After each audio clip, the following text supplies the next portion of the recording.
The Stanley Cup champion Florida Panthers are a team that generates plenty of offense, but they always think defense first. So let's take a look at last night's game against the New York Islanders and see how the top pair of Ekblad and Forsling were able to help generate offense by their defending in this 2-minute breakdown.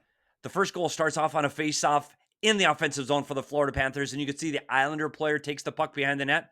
Ekblad's already anticipating that, and he's ready to pinch. As the puck comes behind the net, Ekblad closes the gap, and he's tight to the Islander player. He's able to separate the player from the puck, but he's able to do that because the wingers are in defensive position. Both Barkov and Reinhart were able to fill in behind and now are in a defensive posture, and they stayed above the offensive players for the New York Islanders, which allows them to defend first. You're going to see Reinhart closes the gap. He smothers. Barkov gets in a defensive position, keeps the puck in, and Verhaeghe is able to score his 13th goal of the season. As you go to the second goal, look at this play in the neutral zone. This is where we talk about tight gaps, how close the defending team is to the attacking team. That's what a gap is. And this is a tight gap by this top pair of Ekblad and Forsling, which allows to create a turnover and get the puck going back the other way for the Florida Panthers. And Ekblad jumps in and joins the rest of the four-man rush, and he gets his first shot on net.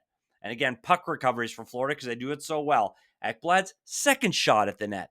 And as the Islanders come up the ice, you have to look what the Florida Panthers forwards do. They put pressure on the Islanders from behind with their back check. And like we talked about, another tight gap from their defenders. There's nowhere for the Islanders to go. Forsling and Ekblad limit their time and space. Nowhere to go for the Islanders. Creates another turnover going back the other way. This time, Forsling takes the puck into the offensive zone, gets a puck on the net, and Verhaeghe beats his check back to the net, puts in the rebound for his 14th of the season. Well, let's go to the second period. We talk about this tight gap again. Here's this pair again. Forsling and Ekblad up tight to the attacking Islanders. Give them no room, time, or space. And another thing that Forsling does extremely well is he seats forward to defend. He's skating forward, not allowing the Islander forward to get past him. And again, tight gap. Look how close Ekblad is to the attacking player. There is nowhere to go for the Islanders. They generate another turnover off a really good stick by the forward. And again, now they're on the offense and they're in transition.